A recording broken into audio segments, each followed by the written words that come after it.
Hola y bienvenidos al mini tutorial para el servidor de aprendizaje autónomo de R. Hasta ahora hemos trabajado con variables atómicas, pero no estamos limitados a ello.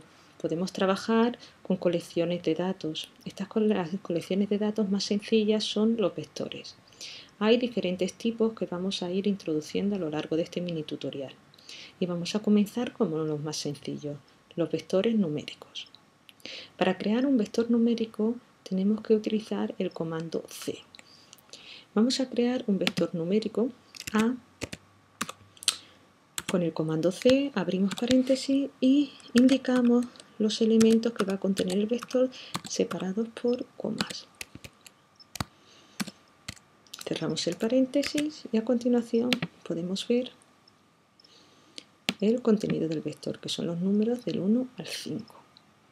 Pero también podemos crear de una forma semiautomática secuencias crecientes, por ejemplo, una secuencia del 1 al 10, principio, 2 puntos, final, nos va a generar un vector del 1 al 10. De esta manera no almacenamos el vector en ninguna variable. Si lo quisiéramos almacenar, podríamos hacerlo de la siguiente forma, indicando el nombre del vector, el operador de asignación, principio, operador 2 puntos, final. Y nos daría lugar a un vector exactamente de la misma longitud del que hemos visto antes, solamente que ahora estaría almacenado en B. También sería posible la siguiente notación, utilizando el operador C, los paréntesis, principio, 2 puntos, final, cierre de paréntesis, y que tendría lugar al mismo vector. Incluso en R podemos combinar ambos tipos de notación, es decir, podremos crear otro vector que utilizara la notación con el operador C, en el que incluimos a mano los primeros números y generamos los últimos de forma automática. Del 4 hasta el 8 van a ir generados de forma automática. Si le damos a C, vamos a ver que lo que se nos crea es un vector del 1 al 8, donde los primeros números los hemos metido a mano utilizando el sistema del operador C y los últimos utilizando la creación automática de secuencias de forma incremental. Un aspecto importante a la hora de trabajar con vectores es cómo acceder a los distintos elementos de un vector. Vamos a recordar cuál es nuestro vector A. Nuestro vector A es el 1, 3, 4, 5. Si quisiéramos acceder, por ejemplo, al segundo elemento del vector A, lo que tenemos que hacer es decir el nombre del vector, abrimos corchete, indicamos la posición que nos interesa, en este 4 la 2, cerramos el corchete y eso nos va a dar el valor que se encuentra en la posición 2 en el vector A. ¿Veis aquí? Quizás para que fuera más sencillo vamos a generar un nuevo vector B que contiene valores del 4 al 8.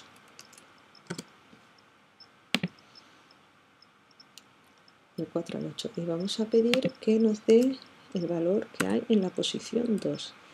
B, corchete, 2, corchete. Y ese valor sería 5. ¿Veis aquí?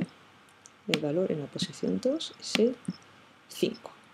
Con lo cual, de esta manera podríamos acceder a cualquier valor de un vector. Con los vectores, además, podemos realizar operaciones aritméticas clásicas. Por ejemplo, podemos multiplicar el vector A por 2. Esto lo que haría sería multiplicar todos y cada uno de los elementos de A por 2. Os recuerdo que A es este vector, el 1, 2, 3, 4 y 5, con lo cual tendríamos 2, 4, 6, 8 y 10, el resultado de haber multiplicado. Hay una cosa en la que me gustaría hacer un poco de hincapié, y es a la hora de trabajar con vectores de diferentes longitudes. Vamos a crear un nuevo vector A que contenga números del 1 al 3. A. Vamos a crear un vector B que contenga números del 1 al 6.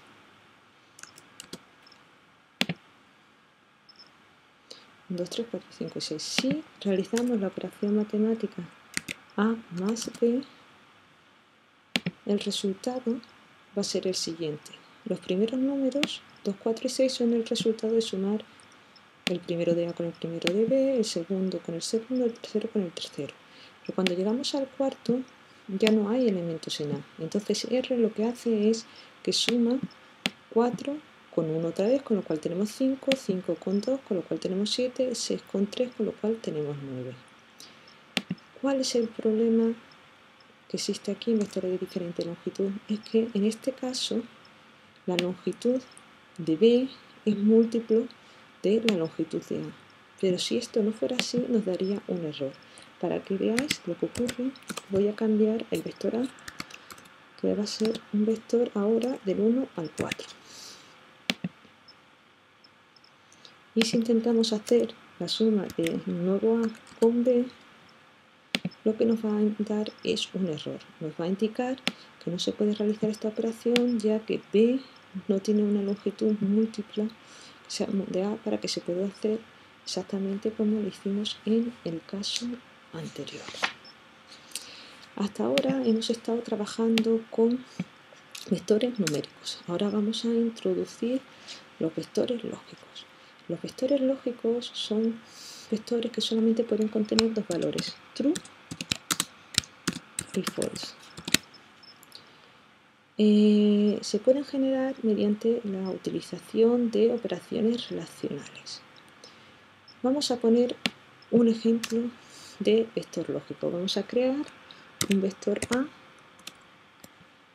Vamos a crear un vector A con números del 1 al 4. Y vamos a crear un vector lógico que es el resultado de aplicar al vector A la condición de que sea mayor que 3. ¿Qué es lo que va a hacer un vector lógico? Cuando utilizamos esta notación paréntesis y una condición, cerramos el paréntesis, lo que va a hacer es que va a crear un vector logic que es de la misma longitud de A y donde cada una de las posiciones tendrá solamente el valor o true o false en función de que en esa posición se cumpla la condición que hay aquí escrita. Es decir, si A es un vector del 1 al 4 y estamos preguntando la condición que A sea mayor que 3, 1 no es mayor que 3, será falso, 2 no es mayor que 3, será falso, 3 no es mayor que 3, será falso, solamente 4, la posición 4 debería ser verdadera. Vamos a comprobarlo. Vamos a logic. Y efectivamente, si os dais cuenta, los tres primeros son falsos y el último es verdad. Aquí me gustaría hacer un inciso para recordaros cuáles son los operadores que tenemos relacionales. Tenemos el operador mayor, tenemos el operador menor, tenemos el operador menor o igual que, mayor o igual que, el operador igual, que se hace con un doble igual, y el operador distinto de. Ahora vamos a pasar a ver los vectores de índices. Los vectores de índices, a diferencia de los lógicos, son aquellos que almacenan las posiciones que cumplen con una determinada condición. Vamos a volver al mismo vector de antes, A.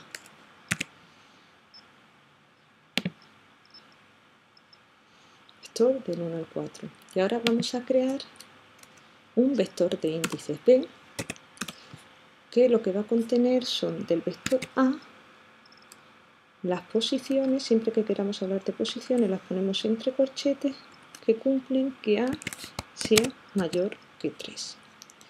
En este caso, la única posición que cumple que A es mayor que 3 es la última. Y vamos a ver qué pinta tiene B. Con lo cual, B lo único que va a contener es la posición 4, el número 4, que es la posición en la que se cumple esta condición. Por último, tenemos los vectores de caracteres. Para crear un vector de caracteres, lo único que necesitamos es nuestro operador de asignación, nuestro operador C para crear un vector y Abrimos los paréntesis y aquí los elementos que van a contener el vector van a estar separados por coma y contenidos en comillas. Por ejemplo, hello, coma, abrimos comillas, one, cerramos, coma y una expresión. Si ahora vamos a echar, vamos a ver que este es nuestro vector con 3 caracteres, hello, world y el signo de admiración. Por último, me gustaría recordaros que hay una serie de funciones matemáticas que ya están disponibles en R para calcular una gran cantidad de cálculos con vectores. Por ejemplo, existe sum de A, lo que nos va a dar es la suma de los elementos de A.